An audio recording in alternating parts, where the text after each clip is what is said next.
What is going on, ladies and gentlemen? This is your boy Jay. And this is your man Cheese. And welcome to the Jay and Cheese Show. As you can tell, we are in a new environment for this episode. We're actually over Cheese's place this time, and he's been gracious enough to allow to host this episode, and I thank you for that. Oh yeah, no, I finally got my camera and everything set up here, so we are definitely all set. Apologize in advance here if this comes out a little blurry or we're sitting close to each other. It's been a little while since I've worked with the camera. I'm still trying to get everything set up here, so I promise next time though it'll be a lot better. So last week we actually had Cheese's friend Dylan on. It was a great episode. I owned up to my bet for wearing the cheese head and also Green Bay stuff. So luckily for me and for Cheese, the next pay-per-view isn't until March 5th, which is Fastlane. So we got a little bit of time left before we can do any more bets, which will probably be, shoot, now to think about it, we actually may have to do a bet. Is it this week that we have to do the bet, or is it next week? It'll be next week. It'll be next week we have to do the bet. So we'll have to wait till next episode to do that. But this week... Oh wait, is it March 5th? Yeah, it is March 5th. I'm pretty sure we had to wait till next week. No, we will have to wait till next week. You know why? Because March 4th is when we will film, and then March 5th is going to be the Okay, yeah. So, in the meantime, we'll do the episode then. We'll get it all released before the Fastlane, and then we have, as a special guest again, the Commissioner is back with us. Say hello to the people, Eddie. Finally, the Eddie has come back to the Jay and Cheese Show, and I am back for the millions and millions of the fans watching from home. I am back, the glorious one.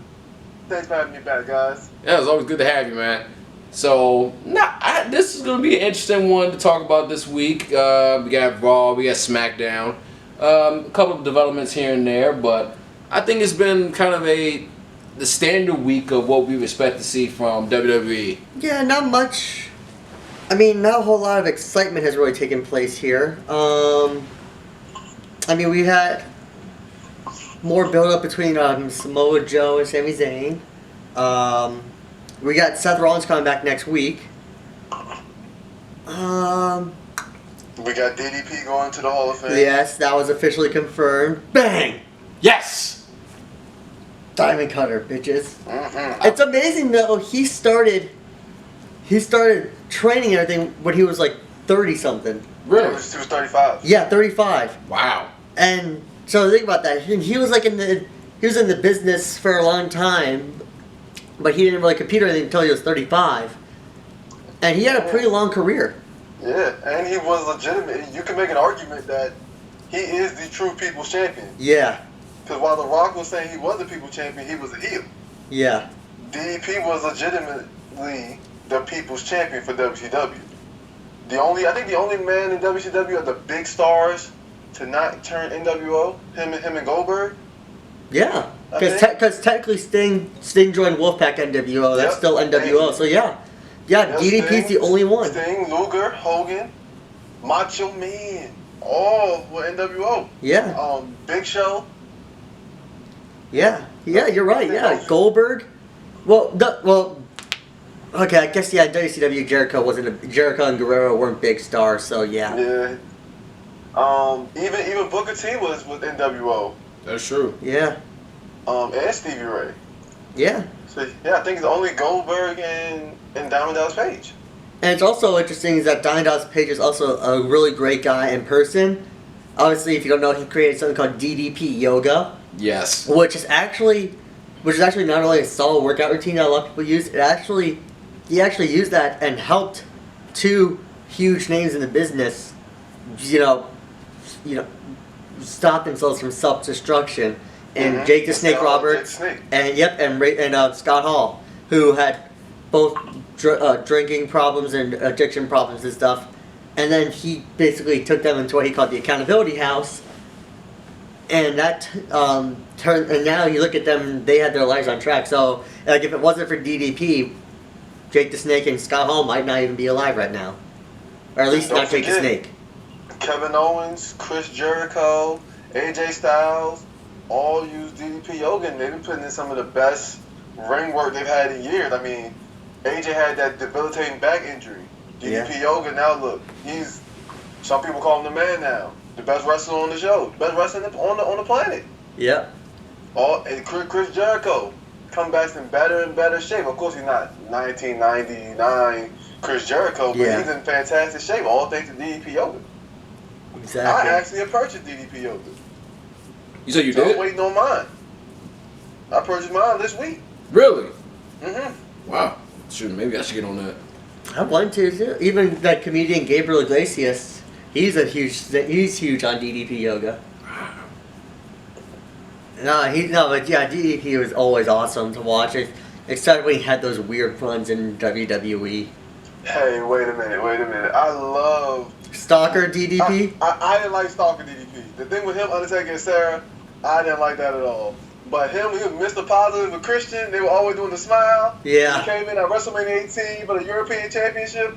I loved that DDP. Yeah, that was a good one. Angle, I agree with you on. That was weird. It was uncomfortable. I didn't like it. I did like the cage match, though, with him and Kane versus the Brother Destruction.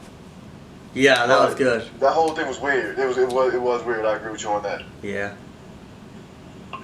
Yeah, that was good. But yeah, so congratulations to Diamond Dallas Page for getting into the Hall of Fame. Just do not do another Royal Rumble ever again. The last one he joined was, oh God. I mean, 2 diamond cutters, great. He did not look good getting up from those diamond cutters. No, he did not. And there's video evidence that he looked terrible getting up, even at the landing a diamond cutter.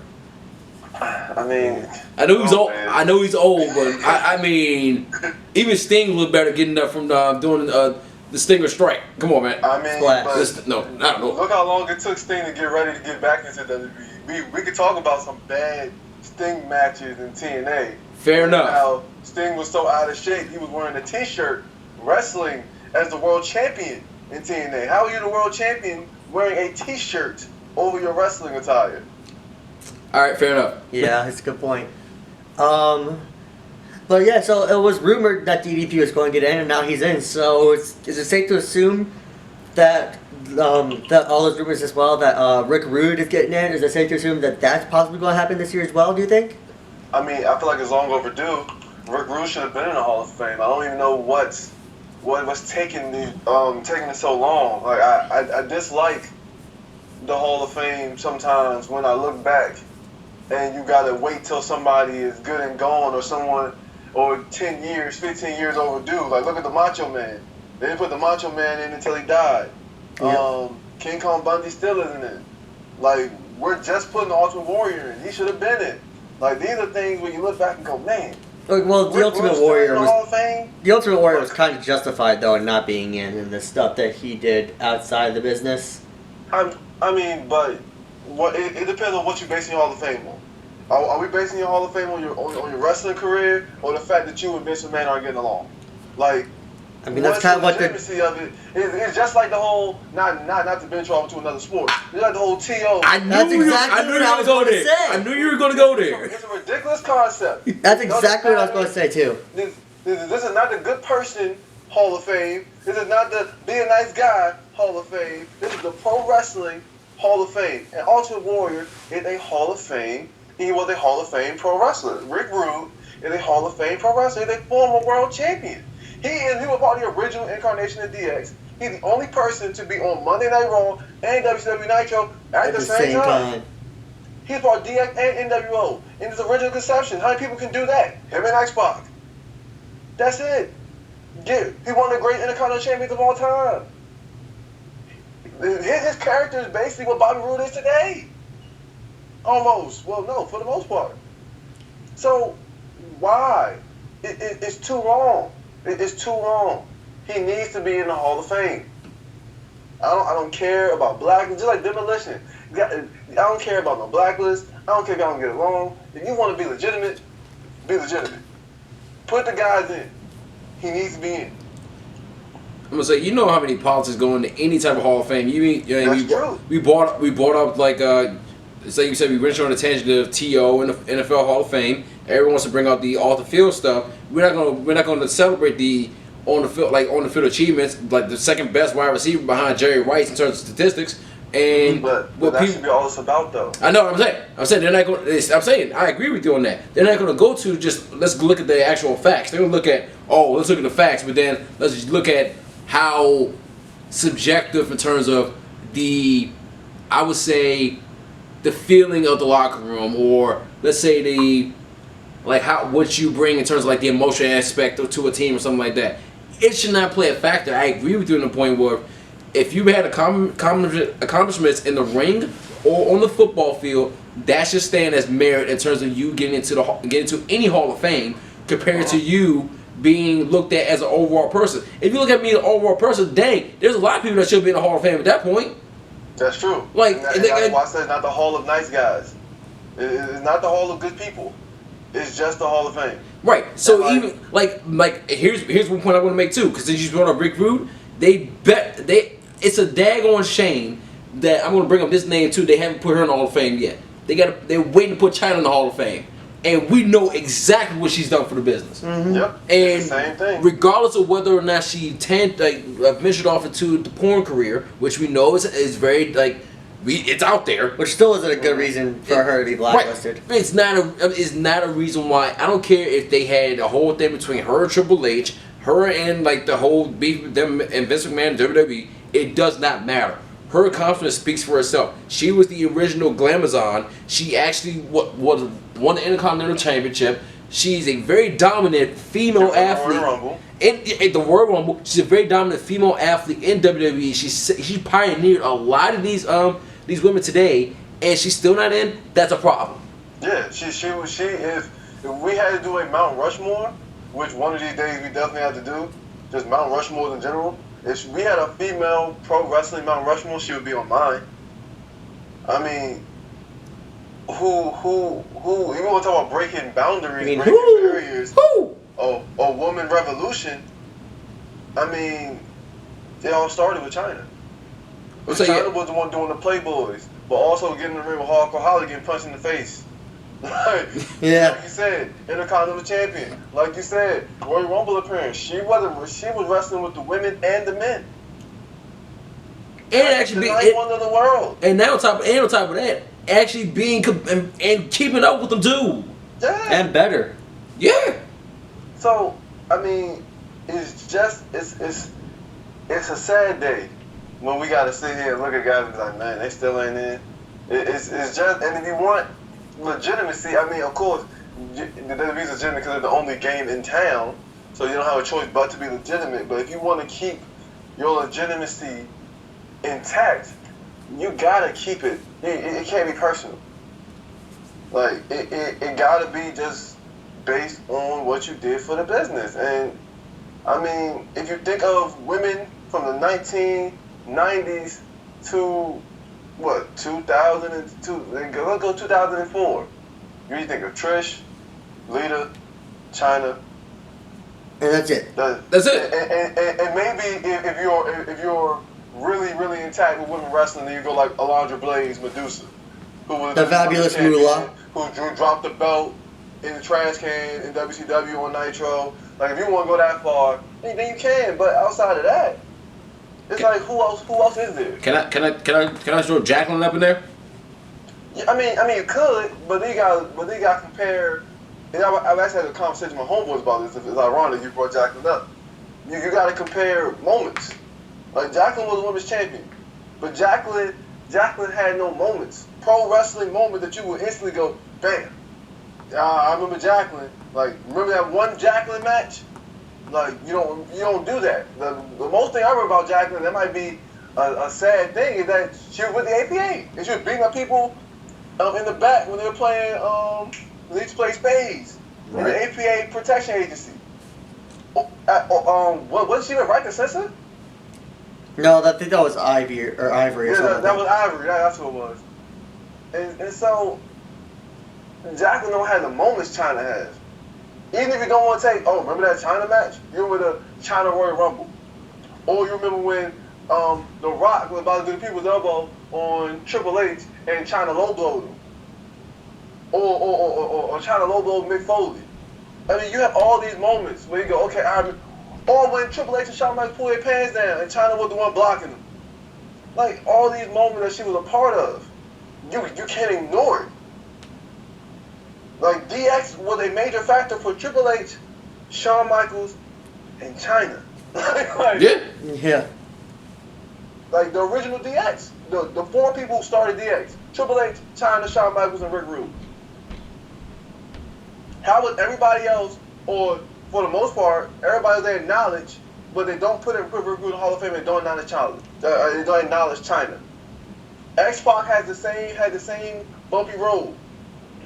China's first porn statement was who? X-Pac. Yeah. Her second one was who? X-Pac. He had his own drug addiction, but he's on WTV. He get to show up at the Hall of Fame. He get to show up on Raws. He had a WrestleMania moment. How come China doesn't get the same respect? DX was a major power, and she was a part of it. Big moments. It doesn't make any sense. I agree with you. If at the end of the day, we all agree with this point, she deserves to be in the Hall of Fame. Yes. Plain and simple. Mm-hmm. Plain and simple. And so does Rick Rude. Agreed. Yep. Former world champion. What more do you have to say? Like, I mean, if you want to talk about, I mean, he's more credible than a lot of people in the Hall of Fame. He's more credible than our president in chief. He's more credible to go to the Hall of Fame than him. He's more credible to go to the Hall of Fame than Snoop Dogg. Yeah. Snoop Dogg's in the Hall of Fame. So you got Rick Rude, who actually did stuff for the wrestling business. He's not more credible to go in than Donald Trump and Snoop Dogg. And Sylvester Stallone. Mr. T. And I can give you some Mr. T credibility because Mr. T was probably the first 2 WrestleManias. Yeah, I was saying I can give Mr. T a pass on that. But over Rick Rude. No. I'm not saying over Rick Rude. I'm saying. Oh, I'm just saying like in terms of Mr. T being in the Hall of Fame, I can give him a pass on that. And I'm not saying he don't deserve to be in it. But when we talk about a line, like it's just like my thing with T.O. You put a kicker in over the second best wide receiver of all time. Yeah, there's levels to this. That don't make no sense. There's levels to this. Yeah, you made an impact, Mr. T, and I'm happy for you. You made and you helped shape what made pro wrestling the big thing. But you don't put in a GM over a player. The players are the ones who risk their bodies. Rick Rude was in there wrestling for years and years. Blood, sweat, and tears. You had 2 matches. Weight difference. All Donald Trump did was shave Mr. Man's head. Weight difference. It's the Angry Eddie episode. No, this ain't this ain't Angry Eddie. I can guarantee you that. Me, as long as I know that, this ain't Angry Eddie. This is like Truth Eddie right now. Yeah, I'm pretty calm right now. No, I'm saying, this is Truth Eddie. You don't want to see Angry Eddie. Trust me. This is pretty calm. We can move on. I'm just saying. Well, let's not also forget. I want to just throw out one factor too. Let's not forget. Before we move on to the next segment, Stone Cold did stun Donald Trump. Just want to put it out there. All right, next subject. Supreme Chancellor Steve Austin. That's where he needs to be. Where y'all want to start with Raw? Yes. All right. I turned Raw off at the main event. I've done that the last couple of weeks. You know. Whoa, you missed out, man. You know. Man, Braun. Man, I will admit that I missed it just because I had to take care of some stuff. Just being like doing my job, like getting ready for my job for the next day. But I watched the highlights of that, and man, even though they had some botches here and there, they teased a couple of things that I liked. That was a good match, man. One, the superplex that could have destroyed the ring that we could have seen again. Yeah. Like everybody, like you saw it, everybody stood up and was like, "Oh my God, this is gonna be Brock and Brock. This is gonna be either Brock Big Show or Big Show Mark Henry all over again, and the ring's gonna collapse." We wanted to see that, and so that moment, and then on top of that, Braun Strowman. I mean, it didn't look pretty, but having the power to pick up a 400-pound Big Show on his shoulder and still do a power slam. Twice! Twice! Can we not forget the kip up here? Yeah, that was what I saw. I mean, yeah, I saw the highlights too. Oh my God. That was impressive. The freaking Texas can wrestling between the Big Show and Braun Strowman, the athleticism of the big man it was on display. It was on display, and it's kind of like, man, if they had more to work with each other, how much more athletic feats we can see. Like they They put on a pretty good match. Now, would I put in my main event? No. Probably not. But it was a pretty good match, and I'm not mad at it. And you gotta think. and what else are they gonna replace it with? Roman Reigns beating up the Raw Tag Team Champions. Again. Oh my God! Don't get me started on that. You know, they are the Raw Tag Team Champions and all, and they should look, credible because of the champion. But they'll get beat up by Roman Reigns. But I guess we'll get to that. I will say this, because I looked this up on Bleacher Report. As I discussed last week, they're booking Braun Strowman. He's not necessarily title ready, but this is a precursor to him. What I believe he needs to win the Andre the Giant Battle Royal to get himself started and to be started in the right way. I think right now he's too big for the Andre the Giant Battle Royal. But is he ready for the big title yet? That's the only problem. I think so. I think so, man. Like, look at what he's done. Like, from the moment he's came in, he's been around all the major players.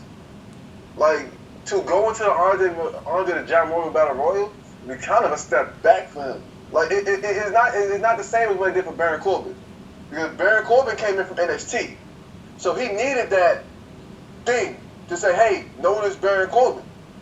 But you got him, he was dominant in the Survivor Series match. He was dominant with the Wyatts. He's dominant right now. I mean, he's laid Roman Reigns out, what, 3 weeks in a row now? 4 weeks in a row? He's beat Big Show. He's beat Mark Henry. He didn't step down. The only person he really backed off from is Brock Lesnar. Outside of that, it took Goldberg and Roman Reigns to take him off his feet. Well, he's looked pretty strong and pretty legitimate. Well, I will say Roman Reigns did take him off his feet quite a few times. Well, I mean, the first time Roman Reigns took him off his feet, it was with that double spear. No. It was before that.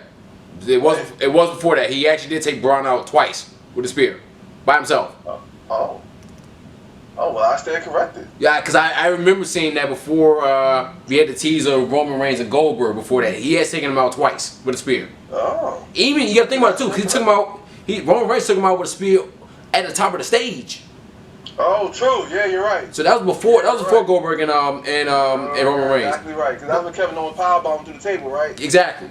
Yeah, you're right. So, but here's the reason why I'm saying he's still undefeated, by the way. No, I agree with you. Now here's where I say he needs to start with the Andre the Giant Battle Royal and then work his way up. Because yes, you did throw in the fact that Baron Corbin had NXT, but the thing is, Baron Corbin, he had less of a slower start than Braun Strowman did. Because if we look at the difference between Baron Corbin and Braun Strowman, Braun literally had what, 2 moves, if anything, when he started with the Wyatt family, and it took him what, maybe 6-7 months to kind of get him to a form where he started building momentum, where they finally used the jobber thing to his advantage, and then to get his athleticism to actually show and be displayed. Baron Corbin stepped out the gate. Like, you could throw Baron Corbin into a main event right now, because he stepped out the gate and like started firing off all cylinders. It just took Braun. There's a difference though, bro, because Baron Corbin wasn't always that good either. Right, but the thing is though, he had the NXT development. He was terrible at first. Right, but here's my thing though. When he stepped on the Smackdown, if we compare the debuts of both Baron Corbin and Braun Strowman from the debuts on each of their respective brands up until now, who's had the better start and who should be main eventing before who? I mean, I still think there's a difference. I think because you can say Baron Corbin in the sense of, Baron has beaten AJ and Baron's beat Dolph and Baron's beat I think he might have beat Ambrose too. I mean, Baron's had some impressive wins, but you want to bring up moves. It's a different set of skill for a man of his size. Like, Big Show started off that way. Vader, Yokozuna, these guys ain't guys that had extensive arsenal of wrestling moves. Like, for the big man, it's all about the perception. It's all about how you're booked strong. And who it right now have been booked stronger than Braun Strowman? The answer is nobody.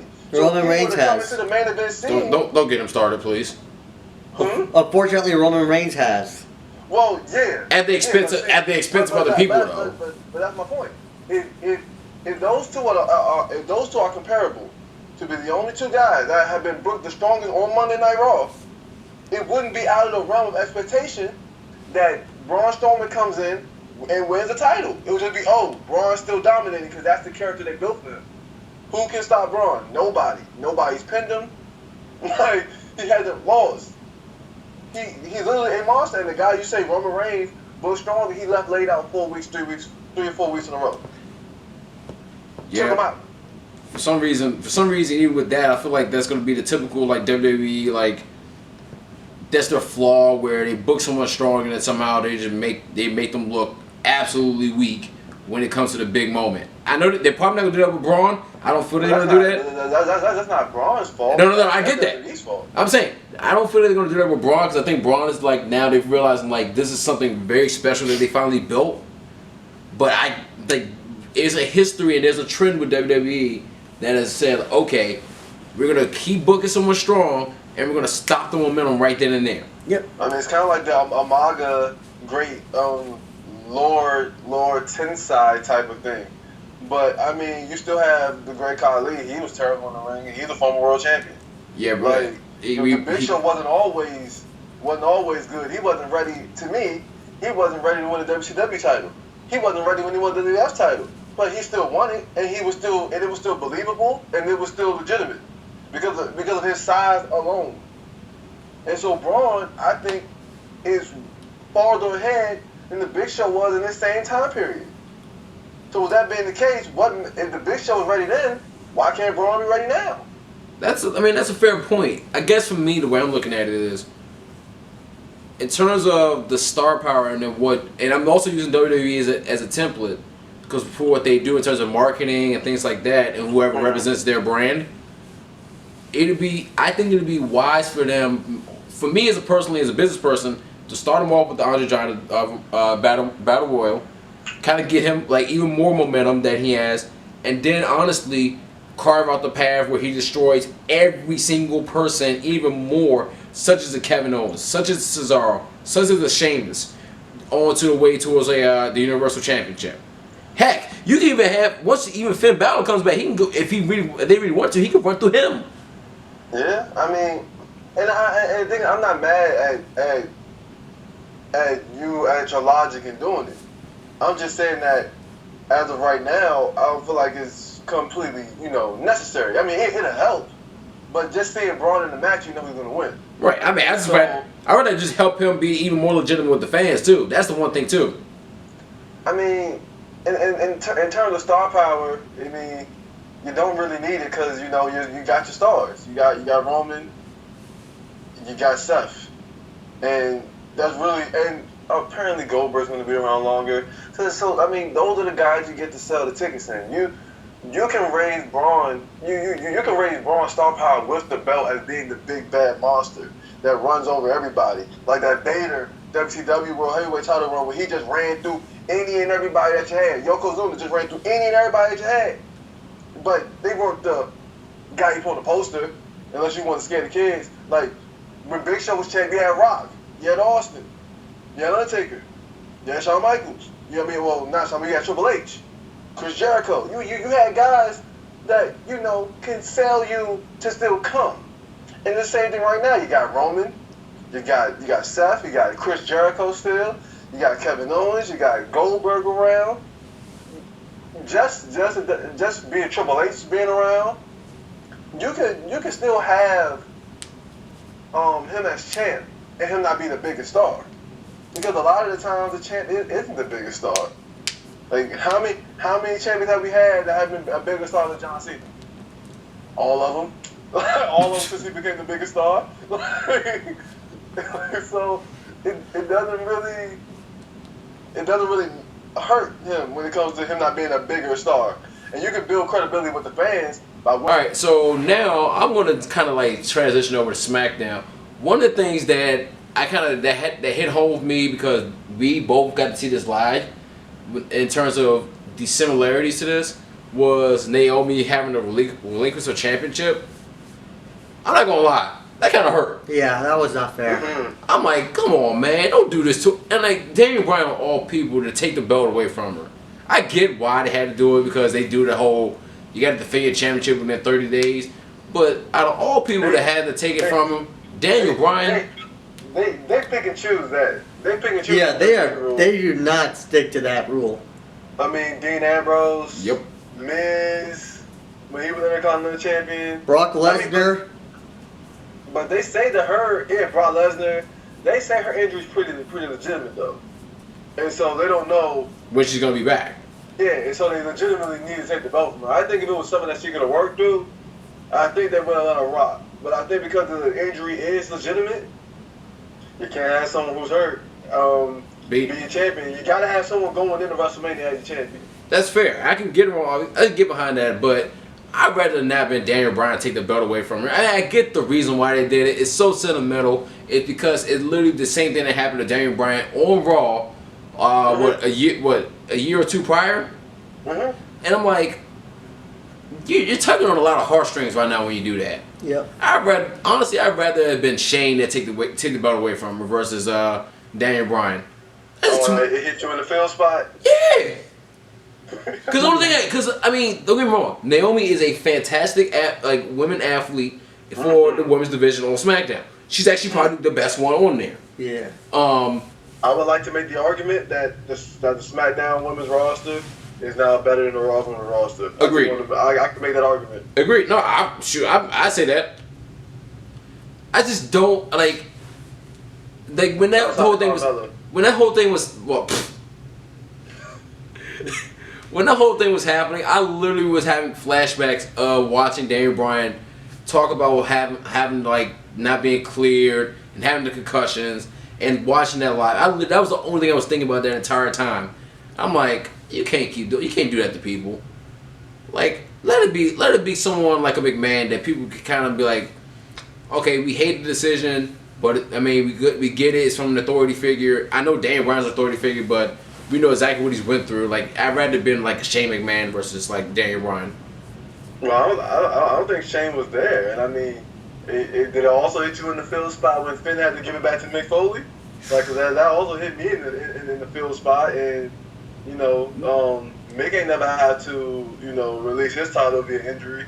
I mean, I just think the relinquishing of the title via injury or the shocking retirements via injury, they're always going to pull on the hit on the feeling spot, regardless of who they're giving the belt to. Because I don't think. Shane wasn't going to be heelish with her to make us, hate him for doing it. It was still going to be sad regardless because she put in all that work.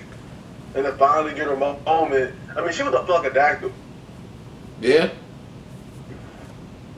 Get that. Dude, she was a funkadactyl. Just dancing, wasting her talents.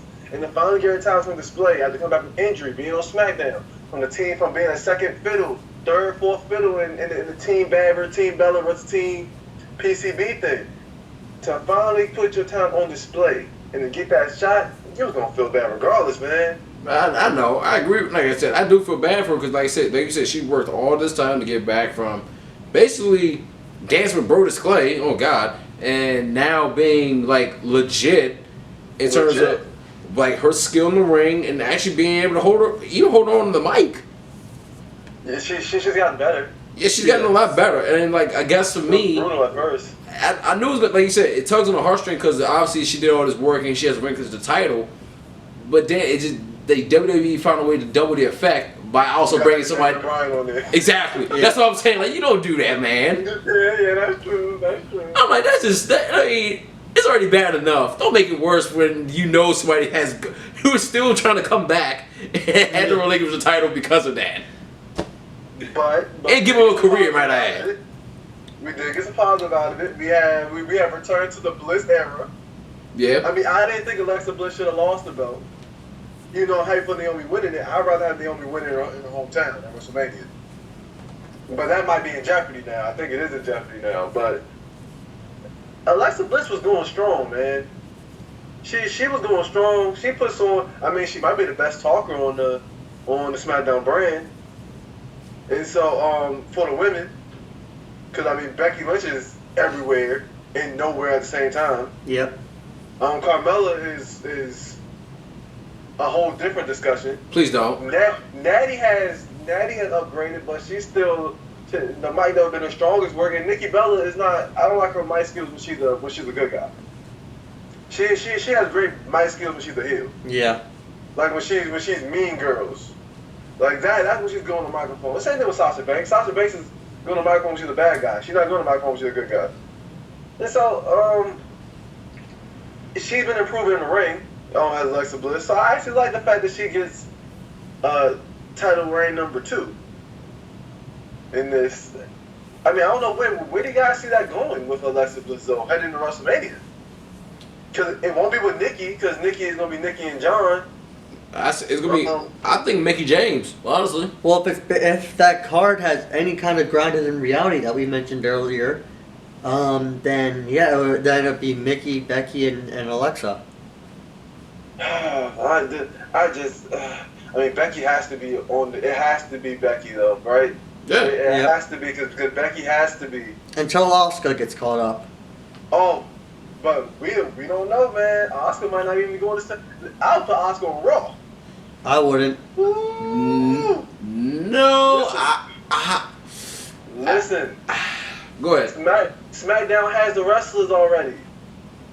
Raw needs that dominant force, because it's too. I mean, in respects to the Raw brand,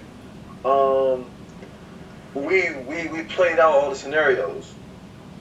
Like we done seen Charlotte and Sasha 158 times. Like we've seen now Charlotte and Bayley, and that was old for me when it started. Because I mean, I didn't think Bayley. I mean. I don't think Bayley should have won the belt yet. So now I'm already kind of, done with that story within itself. So what we got left? We got Sasha and Bayley, and we have Charlotte and Bayley, I guess. I mean, Charlotte and Nia, and then Nia and Bayley. They can have Ember Moon. I mean, I think Ember Moon's Is it Moon or Rain? Reign? NXT Women's Championship. So I can't remember her name. They could have that Ember girl from NXT. Ember Moon from NXT. She to me is the second best women's wrestler on that brand because Asuka's clearly the first. But they are preparing Ember Moon to win the NXT Women's Championship from Asuka. And so then Raw can have Peyton Royce. But who's gonna be down there with Ember Moon then? It's still a whole lot. Billy Kay. Billy Kay is. Well, let me ask you this question, Eddie. This is just a prospect. What if? And you can't forget Billy Kay and Peyton Royce run together. They're in a faction together, so they can't really separate one without the other. But go ahead, Jay. No, I was gonna say, what if, honestly, just your thoughts on this? If SmackDown traded Becky, and then SmackDown picked up Asuka. Well, I think that'd be better then, because then they'll need the dominant wrestler on the roster. Because Becky's the best; she's the best wrestler on the SmackDown Women's brand. With Naomi might be the most athletic, but Becky is the better wrestler. Yeah. So if they were to do that, then I wouldn't mind, because then you gotta also remember Becky's a star power too. Ain't talking about bringing the horsewoman narrative in that too.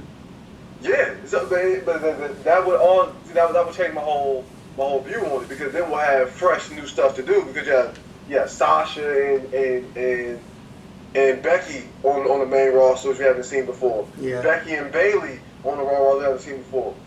Becky and Charlotte can rekindle. Becky and Nia can get into it. Like those are things I wouldn't mind having. But and then you bring Asuka in, and she'll become, she gonna do her little phenom, running through the whole roster thing. That's a pretty big thing for her. I'd better stop having her on her own. They wouldn't need Becky anymore in that instance. But I think what you do is you bring up Asuka and Ember to SmackDown, and then you put Peyton and Billy on Raw, And be killing that women's NXT brand, man. I'm not saying all at once, but I'm just saying, over time, that's the way they need to have it brought up and split out like that. Because those are basically like the top 4 female wrestlers on NXT. I mean, as far as I know, there's only like one other one, that Morgan girl, that like. Oh, jeez, I'm not a fan of hers, but I would slide, but I would switch them. I would have Peyton and Billy go to SmackDown, because their characters would give them some attention in the wrestling-dominated SmackDown women roster. While you have Asuka go in and be the dominant wrestler in the character-dominated Raw women's division. But the reason I don't like that is because then I feel like we're going to get a lot, and I mean a lot, of back and forth with Charlotte, Asuka, and Nia, and this is going to run dry 3 months later. Like, it's literally going to be like, we're going to get all that in 3 months, and then we're just not going to care anymore, and we're going to get that the rest of the year. I feel like you can't have those 3 on the same program. One of them needs to be on SmackDown. Mm-hmm. You can't have all 3 of them, because that's not going to book yourself well into a corner there. You can't have like the top 3 and then it just keeps going back and forth like that. You gotta spread it up. Yeah, because it would be hard to keep them separated. Yeah. But that's just from the lack of other talent on the Raw roster.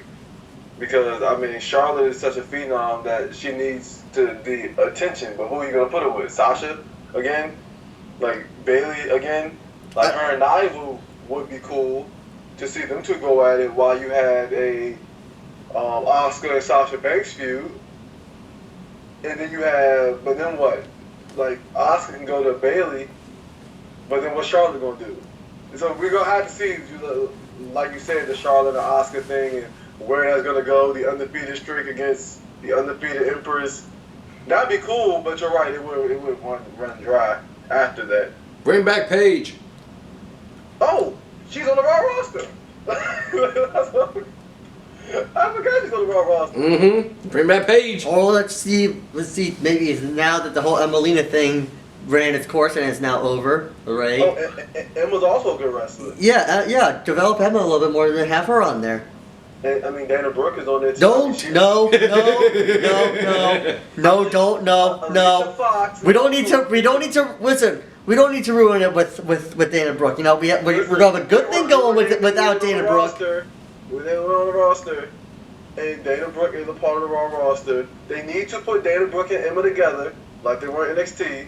They need to put them together, and let's just see where that goes. Listen, we have a good thing going on Raw here. We don't need Dana Brooke ruining everything. Okay, do we have a good thing going on Raw? Because I think it's kind of running dry for me. Well, when Dana Brooke's not around, it is a good thing. Well, yeah, I mean... Every time she comes out, I'm like, oh, it's ruined. This is a horrible night. Eddie, what you have to understand is that his hate for Dana Brooke is about on the same level as your hate for a John Cena or a Dean Ambrose. Or Roman Reigns, for that matter. Oh, man, that's pretty She's bad. just so talentless. Actually, no, let me... Actually... hold on. Eddie, before you say your thing. Mm-hmm. But who would you pick in terms of these 2 women, though? Would you have Dana Brooke, or would you have Eva Marie? Because you hate both of them. Oh my God! I'd probably still. I hate to say it. I'd probably go Eva Marie. What? Just because. Hear me out. Think about it from a branding perspective. She has the look.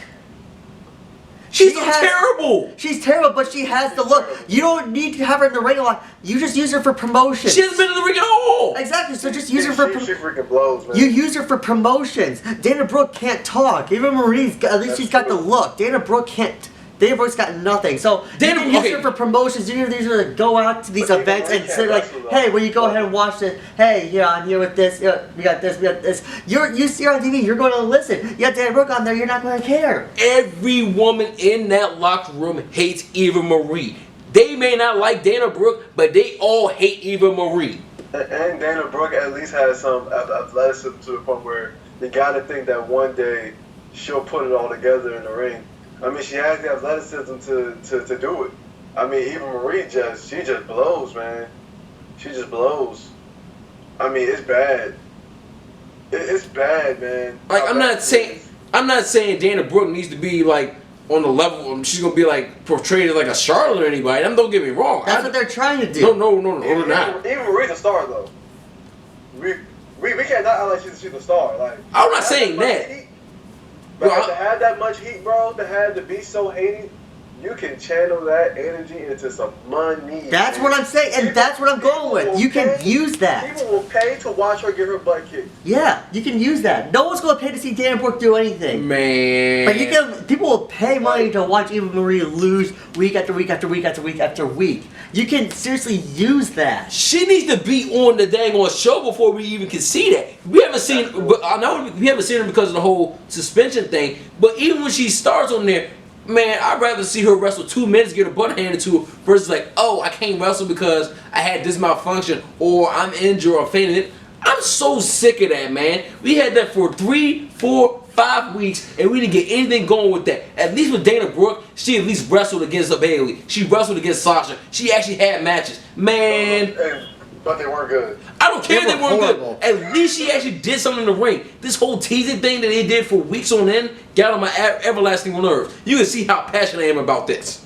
I can. So I'm gonna make a shocking announcement. My hate for John Cena has dissipated. What? Wait a second. Whoa. Can you? Breaking news. Hold on. Breaking news. For everyone that's watching this, can you please repeat that one more time for me? My hate for John Cena has decreased. Well, all right. It has dissipated to some degree. Explain. Because, I actually sort of like, some of the work he's doing. I think he's finally put it together somewhat in the ring. Eric and John Cena? And I like the swagger. I might like the promos a lot because I feel like he goes too heavy into breaking the fourth wall that a lot of other wrestlers can't do. But he can do it because he's John Cena, so I guess that gives him an unfair advantage. But I do like the swagger he's carrying off. And you know the one thing about me, I love when somebody can swag off something. I love swagger. I love players. I love wrestlers, basketball players, football players that come off with that swag. And John Cena has brought back that swag. And it's kind of, the hate for him has dissipated. Not completely. And it's still pretty high. But I think Dean Ambrose is taking that #1 spot. Him and The Miz are somewhere in there tied. And Roman Reigns has jumped over John Cena. So yeah, he's moved to 4th. And that's not bad because I really hate, The Miz. And I really hate Dean Ambrose. And so to say that John Cena has decreased from them, that's a pretty big deal. Pretty big step for him in the Eddie rankings, wherever that matters. But yeah, Dean, I still can't stand him. Let's put a disclaimer out there for everyone that's watching this. Me and Eddie go way back. And when we first started talking wrestling, 2007, man. Oh my God, this man had a pure hatred for John Cena. Oh, pure hatred. Every conversation that I would bring up John Cena, he would like, oh my God, don't even say anything about this dude. Like I don't know what to talk about. You gotta think of the time, the 07 when he was in that full PG Super Cena era, man. That was when he held the belt for 367 days or something like that. Where it was just brutal, man. It was awful. He had abandoned everything that made him great. And I had a whole year to just watch him just beat everybody who I liked and enjoyed. Like he beat Shawn, he beat Hunter, Edge. I was just like, oh, I wish there was Jericho. He was just winning all types of belts, WWE Championship, World Heavyweight Championship. He had bad matches with Big Show and the Great Khali and Mark Henry. And that Mark Henry 7 was cool though, but it was just bad, man. It was full Super Cena gunk and trash, and he wasn't that good in the ring. And his promos took a hit. He stopped cussing, which also I like a lot. Profanity. Well, so it was bad. Well, here's what I'm going to say. I still like Cena regardless of the whole PG thing. Now, it could have been more thugonomics John Cena. Yeah, obviously I would have loved that. But the Cena that we started to see when he came back after what? After what? I can't remember what he took the time because he was filming American Grit, and he cut that promo and he was like, I'm gonna watch this main event very closely because you know what? Whoever wins, I want to challenge him for the championship. Because you know why? I'm John Cena. Like you said, breaking it. I still hate that about him though. No. But in the way that he did it this time, it was a change of character that I actually liked it. Because now it's like, you know what? We know what he's chasing after. He's going after people. And he's like, at this point, he's like, if you don't like the fact that he's John Cena, he's like, you know what? Screw it. I don't care if you don't like it. I'm gonna throw it out there for you. Deal with it. My retort to that, Jay, would be, and the thing about John Cena, I really hate with oversaturation, basically. Okay. Like I probably wouldn't hate him so much if we had other people winning the title for a long period of time and he wasn't involved in the in the title match. Like him and Edge had about 3,500 freaking WWE Championship matches. Him and Randy Orton had 3,500 freaking WWE Championship or World Heavyweight Championship or any variation of that type of matches where it was just back to back to back to back. It was annoying to have him always be in the main event all the time. And he would lose and lose and lose for months and months and months and finally get that win when they said, if you don't win this one, you don't have any more title shots. And he would miraculously win that one because, surprise, he wasn't going to lose that one. But my thing with what you said with I'm going to watch this main event closely. And whoever wins gets the opportunity to face me. Like, he's the champion. Like, who did you beat to become number one contender? I think wins and losses should matter more in pro wrestling. And I hate the guys, and I always hate this about where you can lose, and then next thing you know, be in a WWE Championship match because you say you can. It's annoying because if it's supposed to be sports entertainment, there's starting to be some competition involved. And so if I lose to you, Jay, in basketball, I got to get off the court. Like, I can't just say, okay, who's next? I'm playing next. No, I got to get off the court and wait till my opportunity comes. Be somebody else. And be somebody else. Then I get to face you again. I got to work my way up the ladder. But just because you're John Cena or Roman Reigns and you can lose your last feud and lose your last match and say, oh, just because I'm who I am, I won the one contendership match. How does that make sense? Who did John Cena beat when he said, I'm coming back to face the championship? Nobody, because he wasn't there. And the last time we saw him, he lost. Hey, man, the only thing I'm saying is in terms of, like, attitude perspective, I liked it. Oh, well, attitude-wise, yeah. That's where I was going with that. I liked it because of the fact that it's not about the fact that he is saying he's not sticking to, like, I'm playing to the kids now. It's like, I'm doing this for me. So right. I don't care who's in my way. You don't like it, blow me, yeah. But should win the losses matter? Should he? I'm directing this to you, Cheese. Should win the losses matter? Should you just be able to say, oh, because I'm a John Cena or Roman Reigns, I'm just going to enter myself into the main event regardless of if I've won my last match or not? If it's John Cena right now, then I mean, when he doesn't have that much left in his career, mm-hmm. I'm okay with it. But if it's on like Roman Reigns, who's got a long way to go, I don't like it. You gotta earn that spot up there. But because John Cena, he's done this for so long, he probably only has like maybe 4 years left or so, which 4 or 5 years maybe. Mm-hmm. So at this point, I mean, I'm okay with it because he's also helping put over younger talent and everything. But if it's Roman Reigns that keeps doing it, I don't like that because he hasn't earned that. And my thing is, I wouldn't be mad if he became number one contender. I'm just mad at the fact that he was gone for months, hurt, shooting movies, whatever he was doing, and you had guys like Baron Corbin who's getting hot and winning. You had guys like Dolph Ziggler who had the heel turn. He's been out here living a savage life, and I'm kind of enjoying that character, even though I hate him. I mean, Dean Ambrose is still winning matches. Bray Wyatt is winning matches. Randy Orton is still out there wrestling, winning matches, and you skip the line. And now, if John Cena come back and say, you know what, I'm entering into a number one contender match, I'd be like, okay, cool. Like, you can do that. I'm not mad at that. But to skip the line and just say everybody can hold back while I take the title shot, I'm annoyed by anybody who does that.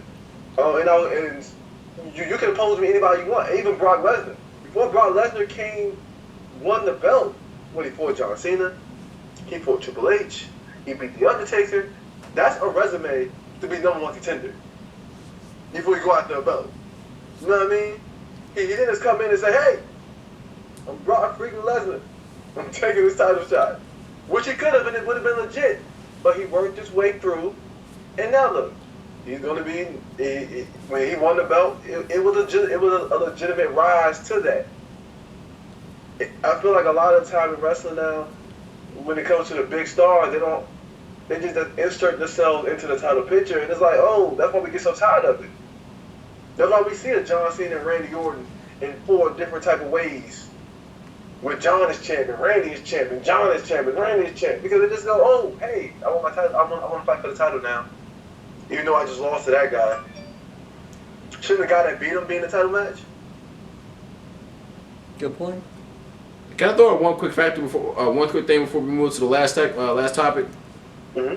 There was and I said this last week, but I'll repeat it again, where they had the triple threat match between Wyatt, Styles, and Cena. There was a report on WrestlingInc.com that they did an interview with AJ Styles, and the fact that Cena actually said, I'm going to take the bump and actually put Wyatt over on this one in terms of like, make sure he keeps his belt. What do you think about that? Very quickly. Sorry, Cheeto. Were you asking me directly? Yes. Oh, I mean, I'm not saying that, John Cena is bad for business or anything. I'm actually happy with the fact that he, didn't pull his clout and want to give Bray the opportunity. And him beating is like the logic goes. Him beating John Cena makes his title reign way more legitimate than him beating AJ Styles. And that's no knock at AJ Styles, but John Cena's the man. And to beat AJ Styles and John Cena, both eliminating them both in the Elimination Chamber, then to pin John Cena in a triple threat match with AJ Styles on that Tuesday, that's a big boost for him. And that's John Cena, helping pull on the business. My question is, where was that the whole time? Like, I mean, and even I don't even need an answer to that. It's just that it's always a thing of, I'm the top guy, so I should always be able to come in and win the title whenever I feel like it just because. That's not how sports work. Tom Brady can't just say, I'm not going to play 16 games and I'm just going to play the Super Bowl. Like, Kobe can't just say, I'm not going to play the 82 plus the playoffs. I'm just going to wait for the finals. Y'all can play the Lakers in the finals. Because I won a championship before. Shoot, Tom Brady can do that now. I mean, you got Jimmy Garoppolo, you got Jacoby Brissett. I mean, he can do that right now if he wanted to. No, but my point is that even if he could sit out, he wouldn't sit out. Right, I get that. I was throwing some bull crap out there. As a team, like just take Tom Brady and Kobe as the people out, but the Lakers organization and the Patriots organization will say, hey, we're not playing these 16 games. Y'all can see us in the Super Bowl. Because we can. Because we just won the Super Bowl. Nobody else, we're not playing no games. If it keeps the Steelers out of the Super Bowl, then I'm okay with it. So much hate, man. He's a Cincinnati fan. What do you expect? So much hate. Wait, he's a Green Bay fan. I am. He's a Green Bay fan and a I'm Cincinnati fan. a huge Green Bay fan, but I gotta represent the Cincinnati Bengals. They are still the baby Tigers.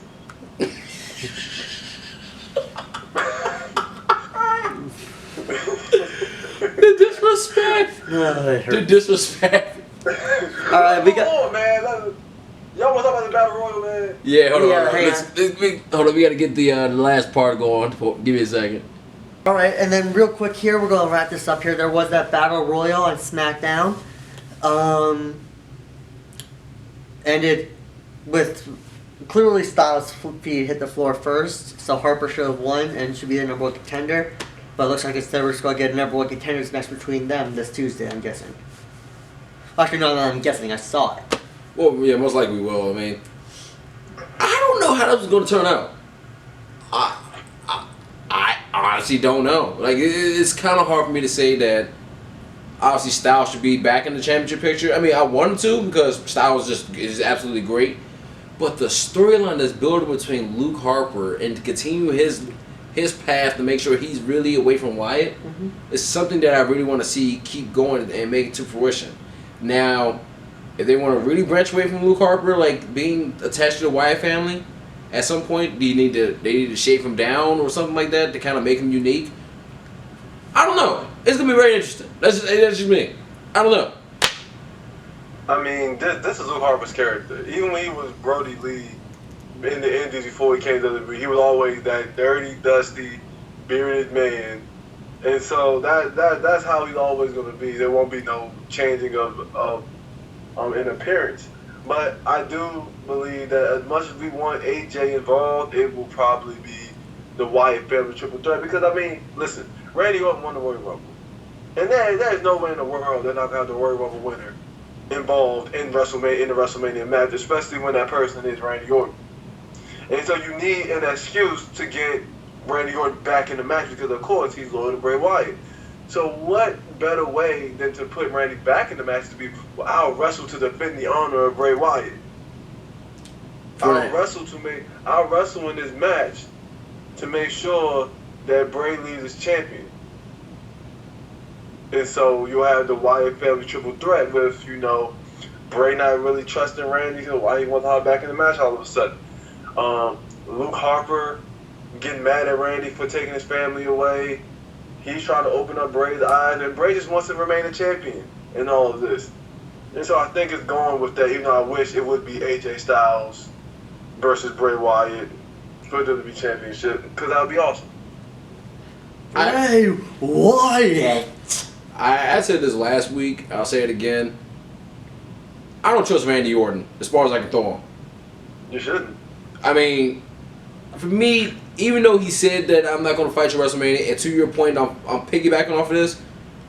This is slower and more devious Randy Orton, because I really feel like at WrestleMania he's going to find a way to really pull the ultimate backstab and obviously win his 13th championship. Yes, it'd be 13. It'd be 13. I truly believe that. Because, I mean, there's no way. I mean, I get he's having the best years of his career right now with the Wyatt family. I just don't see him sticking with this for even longer than WrestleMania, if that. I don't think Randy should win the belt. I think that Bray Wyatt should have a pretty good long run with this championship. If anybody is going to be, or anybody should be the next phenom, it should be Bray Wyatt. I mean, Bray Wyatt is getting better and better. He is top 5 right now when it comes to promos. His in-ring work is tremendous. The fans are interested in him. And there's no need for another Randy Orton title run. This is the same argument I make with John Cena all the time. They don't need the belt. We talked about Raw. We got a little bit of SmackDown. I mean, we're still talking about the Battle Royal. I mean, in any case, Harper. It's going to be Harper's going to win. Yep. They should, to your point, Eddie, that you brought up, I think Bray Wyatt should definitely have a good title run with this one. Yeah, a long title run. They should get away from the fact that they'll keep changing the title every shoot. At this point, it's like every week. We're starting to get really annoying. Long title reign, man. Nothing wrong with him. Wyatt has the cachet, he has the skills on the mic and the skills in the ring to hold the belt for quite a long time. And the character, just overall character. The only way I could see someone knocking him off legitimately within a storyline, let's just say, and this is just me being super imaginative right now, Shinsuke comes out of nowhere. Yeah. Out of nowhere. I just wanted to hurry up and be caught up already. Man, Shinsuke ain't going no freaking way. But I would love to see Shinsuke and AJ at WrestleMania. Yeah. As opposed to AJ and Shane. They can miss me with that AJ and Shane. Man, that leg of Shinsuke will destroy everybody. That Oh my God. Man, I'll be afraid for Brock Lesnar, and that's not something I would usually say. Be a good hit. Kinshasa? Yes. And Brock Lesnar ain't no punk after no Shinsuke. Because Shinsuke ain't no punk. Shinsuke savage. Yeah. Like there's only one. If there was one person like as of right now that I would be afraid of for Brock Lesnar, it would be Shinsuke. Yeah. You know what Superstar Raw needs? Who? The Glorious One. Oh Yes. my. Yeah, they could use him. Glorious. Bobby Roode. They need it. Wait. Actually, my question for you is, what about Ty Dillinger? 10. The perfect 10? He's going to SmackDown. 10. Yep. He's going to SmackDown. Because if he goes to Raw, that 10 is going to get played out real quick. They're going to give him the Zack Ryder push. Yeah. Oh God. When they shoot him to the moon, and then he's going to end up getting pushed off of a wheelchair off of the stage. The same night? Yeah. Oh, my bad. I forgot about that. Remember that. I forgot about that. So Ty Dillinger needs to go to SmackDown where his wrestling, where the wrestling will be the showcase, but the Perfect 10 character will enhance what he's doing. While on Raw, you kind of need your character to it. Your wrestling skills enhance your character, while on SmackDown, your character enhance your wrestling skills. Exactly. So no, he needs to be far away from Raw. 10. Good stuff. Yeah, I mean, this is like I said, we're trying up a new environment, so we'll probably alternate as much as possible. We'll figure it out. We'll probably shoot back over here next week. Yeah. But if you all, like I said, if y'all enjoyed the episodes of the Jay and Cheese Show, please drop a like on this video. Like I said, you'll see our Twitter handles on the bottom of the page here and in the description. Again, thanks for Eddie for joining us once again. No, Commish. We got. Oh yeah, I need to be back next week because I got some commission to do. Yeah, I'm gonna say because next week we got Fastlane predictions. Yeah, we do. We gotta make. We already fulfilled. We are both 1-1 right now in terms of our bets. So yeah, we are 500. I have the best win loss record overall. So throw that out there. Man, wait, you know what? Think about your win-loss record. Oh, okay. Yeah, you're not on the camera right now, sir. I didn't mean to intervene. I'm sorry. Yeah, I'm saying I know you're the commissioner, but man, we still talking about the two main players right now. Yeah. Don't be disrespectful. You're prime time players right here. No, okay, now you're being disrespectful. With millions of dollars that we are making right now. Hey. So which one is great but was never great before? And which one has the brand that never sells? Which one's on TV more, Titus? That's me.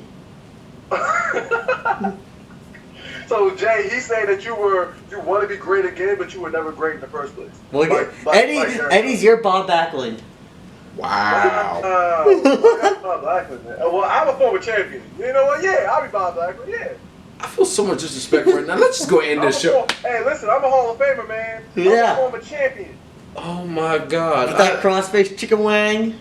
With the crossface chicken wang. Not the wing, man. The wang. Yeah. I feel so disrespected on my own show. It's getting so graphic right now. Like, the level of disrespect I just felt in my own show is just unreal. Hey, man. I didn't say you were Darren Young. She said you were Darren Young. You didn't deny it either. You're Darren Young. I'm Bob Backlund. That's all I know. Anyway, guys, if you enjoyed this episode, please drop a like at the bottom of this video. Subscribe to the channel if you want to see more content from me and Cheese. We'll be back next week with our Fastlane predictions and our bets for next week. I am Jay. I'm Titus O'Neil. And I'm the greatest man that ever lived. And we'll see y'all next week. I can't do this anymore. I'll see y'all later. Peace.